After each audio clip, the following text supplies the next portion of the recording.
तुमचा मुलगा किंवा तुमची मुलगी खोटं बोलत आहे का? मला पहिला फॉलो करा, आपण ह्याच्यावरती चर्चा करू.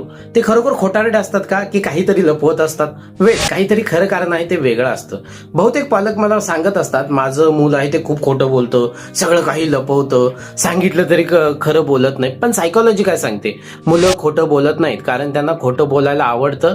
मुलं खोटं बोलतात कारण त्यांना भीती वाटते. मग कशाची भीती? मला ओरडा बसेल, आई बाबा रागवतील, माझ्यावर विश्वास ठेवलं जाणार नाही आहे.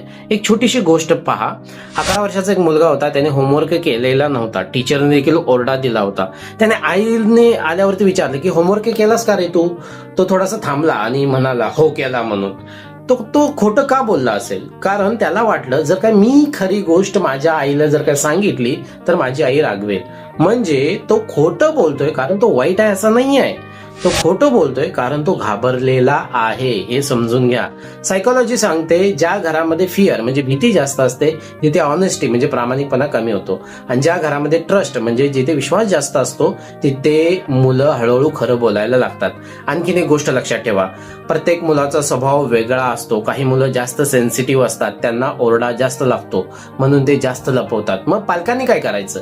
पहिली गोष्ट, मुलाने चूक सांगितली तर लगेच ओरडू नका. दुसरी गोष्ट, असं सांगा की तू खरं जर काय सांगितलंस तर मी समजून घेईन. तिसरी गोष्ट, खरं सांगितल्यानंतर शिक्षा कमी करा, तिथे विश्वास द्या, तिथे समजून घ्या. आणि काही सिंपल रूल्स लक्षात ठेवा. फिअर वाढला की खोटं वाढतं, ट्रस्ट वाढला की खरं बोलणं वाढतं. लक्षात ठेवा, मुलांना परफेक्ट बनवायचं नाही आहे. तुमच्या घरामध्ये त्यांना सेफ वाटायला लागेल किंवा सेफ असं वातावरण निर्माण करायचं आहे. आणि हा जो रील आहे हा नक्की शेअर करा अशा प्रत्येक पालकाला ज्याला गरज आहे. आणि हो, मला फॉलो करायला नक्की विसरू नका.